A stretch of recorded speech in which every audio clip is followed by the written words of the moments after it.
Dancers at a North Hollywood strip club voted to unionize, and now they are officially union members. We're live. Plus, an intense school board meeting over gender identity policies. We'll show you how the Glendale Unified School District is responding to the public's concerns. Also, this crazy story, a Chase Bank customer is scammed out of nearly $50 million. How he managed to get it all back. Good Day LA at 5:30 starts right now. Hi, it's Wednesday. Thanks for sticking with us. Good morning. I'm Bobby Castro. Yes, thanks for sticking with us. I'm Brooke Thomas. It is 5:30 on the dot. Let's check in with Samara. Good morning, Brooke. Good morning, Bob. We continue to keep that pattern going. The coastal low clouds and patches of fog out there, so careful on your drive this morning. And even the opportunity of some light misting, some drizzle chances.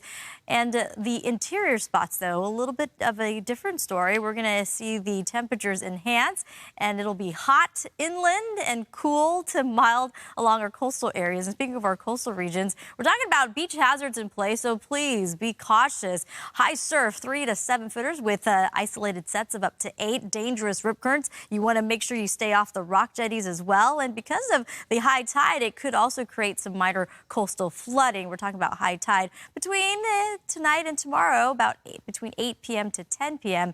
with 6.2 to 6.8 feet. So just a heads up and be cautious out there. Temperatures, look at our afternoon highs today. Another widespread 63 degrees in Malibu. Santa Clarita touching 86, 90s for our high desert communities. Temperatures actually very comfortable for Irvine at 72 degrees. And there you go. We're going to get a pop in those temperatures, a little hotter today than yesterday as high pressure strengthens. San Bernardino at 93 degrees. And we'll be watching the high country, our mountain communities, a 10 to 20% opportunity of isolated thunderstorms that could pop up because of the monsoon flow. So back over to you two. All right, Samana, North Hollywood Strip Club is set to become the only one in the country to employ unionized dancers. Gigi Graciette joining us live from North Hollywood with this story. Gigi, good morning.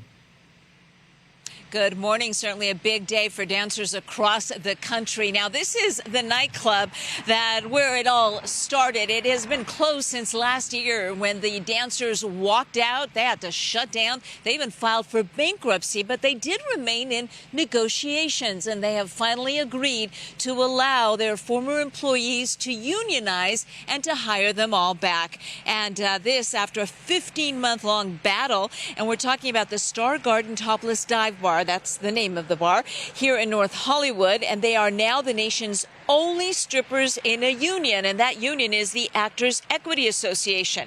The effort to unionize started in March of 2022, and it is a huge victory for the women who walked off the job back then after they say the owners of the club ignored all their concerns like safety issues, forcing the club to close down while everyone negotiated and went back and forth with the dancers and the union, finally again agreeing to recognize the union. All parties will now sit down at the bargaining table to negotiate an all-important and precedent-setting first contract. The club will also reopen for business and bring back the dancers that were fired last year. Now, the dancers had many issues, including health and safety, compensation, and protection, they say, from sexual harassment.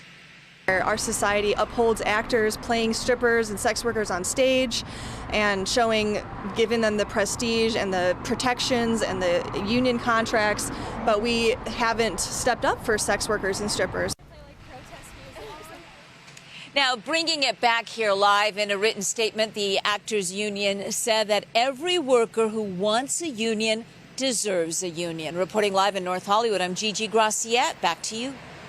All right, Gigi. Thank you very much. Yeah, thanks so much, Gigi. Let's get to our next story here. There are new concerns this morning about Senator Dianne Feinstein's mental and physical health. This is video of her return to Washington last week after battling shingles for months. Even before her absence on the Hill, there were colleagues questioning her memory. And that has intensified after yesterday's exchange with reporters, including the LA Times' Ben Oreskes.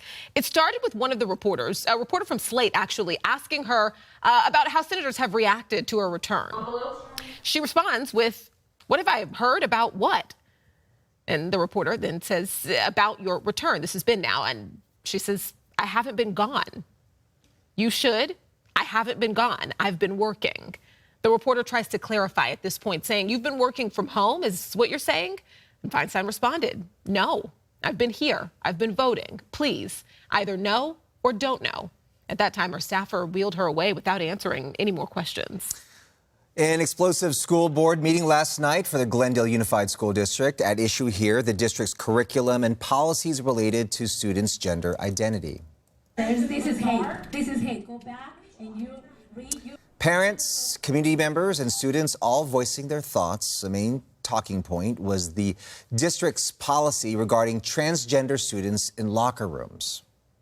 I stand with the school board to make our schools welcome and safe for all students, LGBTQ plus included. They discriminate against parents. Excuse me, I have the podium. I would appreciate your respect, sir. I had a son that spent a considerable portion of the year disrobing in the same locker room as a biological female and was never told. District officials say they are just following California law, which states students have access to restroom and locker rooms that correspond to their gender identity. Only on Fox 11, scammers managed to wire themselves nearly $50,000. Yeah, and now the Simi Valley business owner in the middle of this expensive crime is sharing their side of the story. Gina Silva reports. It is a huge problem in this country. According to the FBI, $2 billion are lost annually to wire transfer fraud.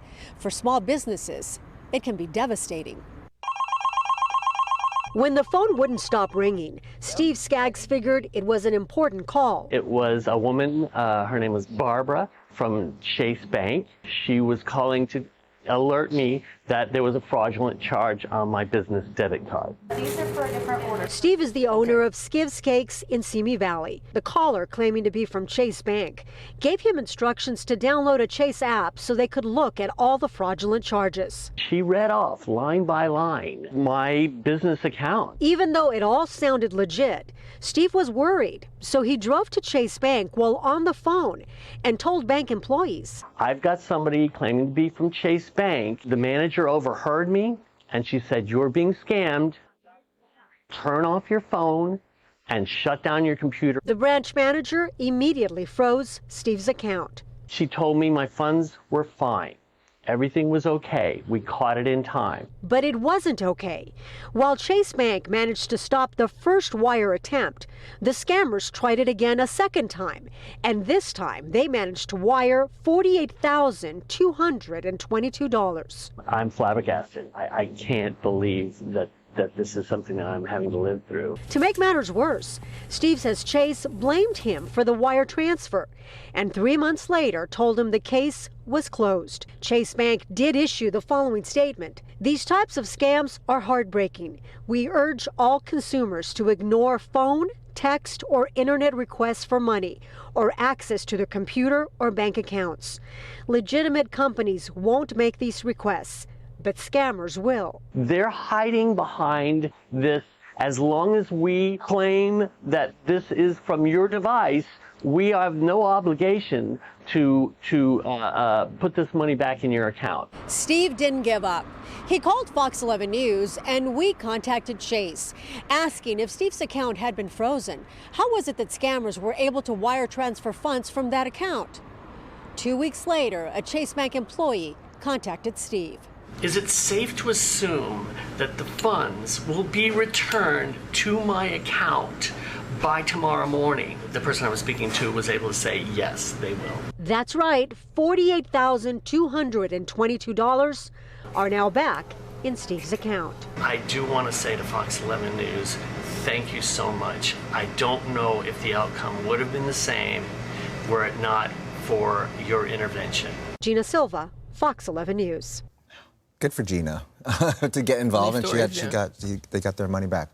5:30 Eastern time. Let's go back to Samana with a look at the forecast. Still some fog out there, looks like. Yes, it's still pretty foggy in some spots. Good morning, Bob. Good morning, Brooke, and everyone waking up with us at this hour. If you're heading out the door this morning, just keep that in mind, especially if you're driving along the 405 through Culver City, Inglewood, and even some light drizzle, also part of the forecast in the early part of the morning. Downtown LA, temperature is going to be right around 74 degrees is what we're anticipating, just a little bit warmer off of yesterday's highs. Sunrise coming up pretty soon, just before 6 o'clock this morning, and it's going to turn out to be a beautiful sunset, just like yesterday, just before 8 p.m. tonight. Here's what's going on in the upper levels.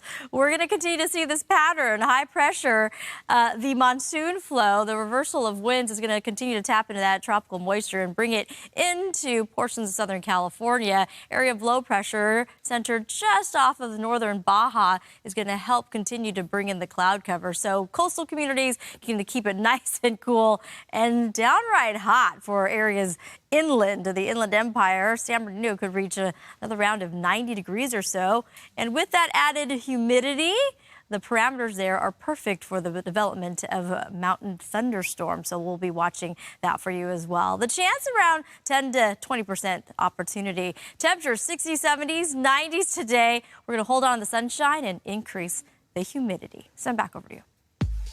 All right, so I want to thank you. Coming up, the family of the officer attacked by bees shares photos of his recovery, but we're also going to tell you why they say the LAPD won't help cover any medical expenses. Also, a big new feature coming to your